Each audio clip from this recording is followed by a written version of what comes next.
US Iran ਦੇ ਸਮਝੌਤੇ ਦਾ ਕੀ ਬਣਨਾ ਹੈ ਕੀ ਨਹੀਂ ਬਣਨਾ ਇਹਦੇ ਬਾਰੇ ਕੁਝ ਕਿਹਾ ਨਹੀਂ ਜਾ ਸਕਦਾ।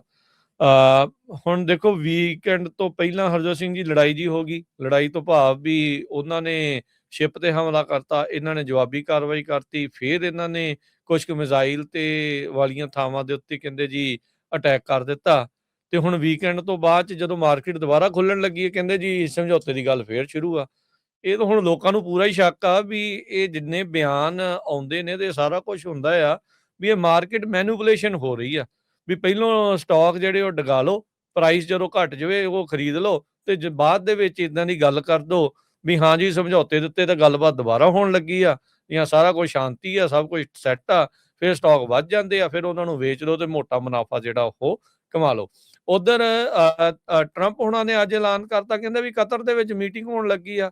ਤੇ ਹੈਰਾਨ ਵਾਲੇ ਕਹਿੰਦੇ ਯਾਰ ਸਾਨੂੰ ਪੁੱਛਦੇ ਨਹੀਂ ਨਾ ਦੱਸਦੇ ਆ, ਕਹਿੰਦੇ ਵੀ ਇਦਾਂ ਦਾ ਕੁਝ ਪਲਾਨ ਹੀ ਨਹੀਂ ਹੋਇਆ।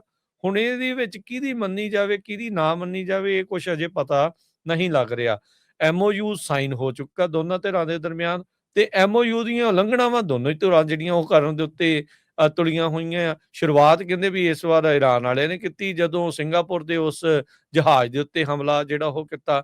ਉਧਰ ਫਰਾਂਸ ਤੇ ਓਮਾਨ ਵਾਲੇ ਕਹਿੰਦੇ ਵੀ ਅਸੀਂ ਆਪਸ ਦੇ ਵਿੱਚ ਸਮਝੌਤਾ ਕਰ ਰਹੇ ਹਾਂ ਤੇ ਸਟ੍ਰੇਟ ਆਫ ਹਾਰਮੋਜ਼ ਦੇ ਵਿੱਚ ਜਿਹੜੀ ਮਾਈਨ ਕਲੀਅਰੈਂਸ ਆ, ਜਿਹੜੀਆਂ ਸੀ ਮਾਈਨਸ ਵਿਛਾਈਆਂ ਹੋਈਆਂ ਆ, ਉਹ ਕਹਿੰਦੇ ਵੀ ਅਸੀਂ ਕੋਆਪਰੇਟ ਕਰਕੇ ਆਪਸ ਦੇ ਵਿੱਚ ਮਿਲ ਕੇ ਉਹਨਾਂ ਨੂੰ ਕਲੀਅਰ ਕਰਨ ਦੇ ਲਈ ਗੱਲਬਾਤ ਜਿਹੜੀ ਉਹ ਉਹਨਾਂ ਨੇ ਕੀਤੀ ਹੈਗੀ ਹੈ। ਫਰਾਂਸ ਦਾ ਜਿਹੜਾ ਪ੍ਰੈਜ਼ੀਡੈਂਟ ਆ, ਓਮਾਨ ਦਾ ਜਿਹੜਾ ਸੁਲਤਾਨ ਪੈਰਿਸ ਦੇ ਵਿੱਚ ਜੋ ਪਹੁੰਚਿਆ ਆ ਉਸ ਦੇ ਨਾਲ ਉੱਥੇ ਉਹਨਾਂ ਨੇ ਗੱਲਬਾਤ ਕੀਤੀ ਆ।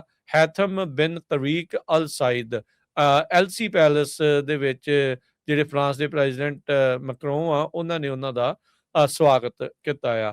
ਉਧਰ ਇਜ਼ਰਾਈਲ ਵਾਲੇ ਲੈਬਨਾਨ ਦੇ ਉੱਤੇ ਹਮਲਾ ਕਰਨ ਤੋਂ ਅਜੇ ਵੀ ਨਹੀਂ ਬਾਜ਼ ਆ ਰਹੇ, ਉਹ ਨਹੀਂ ਟਲ ਰਹੇ। ਹੁਣ ਤੱਕ ਲੈਬਨਾਨ ਦੇ ਵਿੱਚ 4257 ਲੋਕਾਂ ਦੀ ਜਿਹੜੀ ਮੌਤ ਆ ਉਹ ਹੋ ਚੁੱਕੀ ਹੈਗੀ ਆ। ਇਹ ਜਿਹੜੀ ਲੈਬਨਾਨ ਦੀ ਹੈਲਥ ਮਿਨਿਸਟਰੀ ਆ ਉਹ ਉੱਥੇ ਦੱਸ ਰਹੀ ਆ ਤੇ ਨਾਲ ਉਹਨਾਂ ਨੇ ਕਿਹਾ ਵੀ 12,000 ਤੋਂ ਵੱਧ ਲੋਕ ਹੁਣ ਤੱਕ ਇਹਨਾਂ ਹਮਲਿਆਂ ਦੇ ਵਿੱਚ ਜ਼ਖਮੀ ਹੋ ਚੁੱਕੇ ਹੈਗੇ ਆ।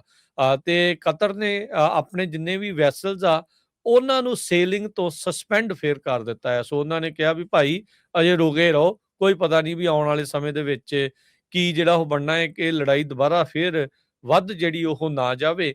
ਇਸ ਲਈ ਕਹਿੰਦੇ ਵੀ ਉਹਨਾਂ ਨੇ ਆਪਣੀ ਜਿਹੜੀ ਮੈਰੀਟਾਈਮ ਵੈਸਲਸ ਦੇ ਜਿੰਨੇ ਵੀ ਯੂਜ਼ਰਸ ਆ, ਓਨਰਸ ਤੇ ਯੂਜ਼ਰਸ, ਉਹਨਾਂ ਨੂੰ ਇਹ ਪਬਲਿਕ ਸੇਫਟੀ ਨੋਟਿਸ ਜਾਰੀ ਕੀਤਾ ਆ ਵੀ ਭਾਈ ਤੁਸੀਂ ਹਾਲ ਦੀ ਘੜੀ ਸੇਲਿੰਗ ਆ ਸਮੁੰਦਰ ਦੇ ਵਿੱਚ ਨਾ ਤੁਸੀਂ ਜਾ ਕੇ ਆਪਣੀਆਂ ਕਿਸ਼ਤੀਆਂ ਚਾਹੇ ਛੋਟੀਆਂ ਤੇ ਚਾਹੇ ਵੱਡੀਆਂ ਆ ਉਹ ਤੁਸੀਂ ਲੈ ਕੇ ਜਾਓ। ਈਰਾਨ ਵਾਲਿਆਂ ਨੇ ਹਰਜੋਤ ਸਿੰਘ ਜੀ ਬਹਿਰੀਨ ਤੇ ਕੁਵੈਤ ਦੇ ਉੱਤੇ ਕੱਲ ਜਿਹੜੇ ਆ ਉਹ ਹਮਲੇ ਜਿਹੜੇ ਉਹ ਕੀਤੇ ਆ ਤੇ ਉਹਨਾਂ ਨੇ ਬਾਅਦ ਦੇ ਵਿੱਚ ਸਟੇਟਮੈਂਟਸ ਜਿਹੜੀਆਂ ਉਹ ਇਸ਼ੂ ਅਕਸਰ ਜਿਹੜੇ ਉਹ ਕਰ ਦਿੰਦੇ ਹੈਗੇ ਆ।